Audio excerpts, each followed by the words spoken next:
Барлықтарыңызға сәлем, біз бүгін ерекше ПП паста дайындаймыз. Өзгешелігі саңырауқұлақтан жасалады және соусы жұмыртқамен сливкиден тұрады. Дәмі өте ерекше, түскі асқа міндетті түрде жасап көріңіздер.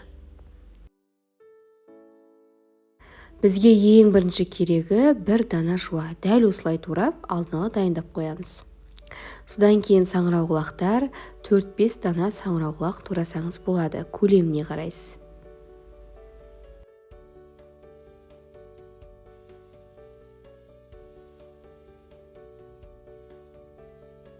Содан кейін саңырауқұлақ пен жуаны астына сәл май құйып, қуырып аламыз. Спагеттиге тұзын салып, алдын ала шала пісіріп аламыз. Өз пісетін уақытынан 2-3 минут бұрын алуымыз керек.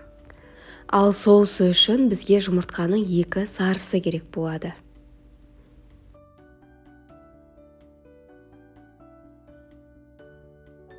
Және де үстіне аз процентті сливки қосу керек болады. Бұл сливки 100 грамм және аз процентті.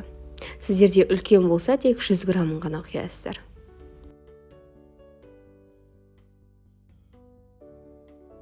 Макаронды дәл осылай кішкене шала пісіріп алуымыз керек. Өйткені біз қазір саңырауқұлақтың үстіне тағы қосқанда тағы да пісіру керек болады, езіліп кетпес үшін.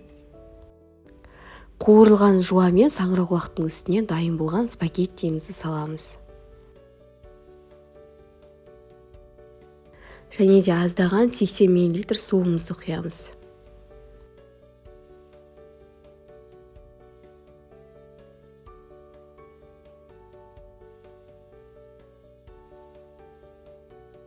Дайындап қойған соусымызды үстіне құямыз және де қайтадан 5 минутқа қақпағын жауып бұқтырып қоямыз.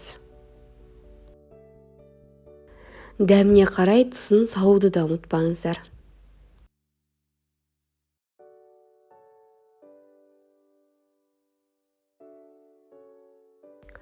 5 минут бұқтырып қойғаннан кейін дәл осылай қою болып шығу керек.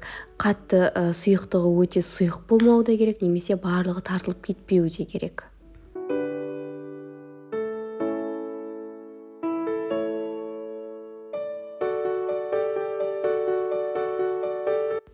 Піскеннен кейін ыстық күйінде үстіне сырды теркіден өткізіп саламыз.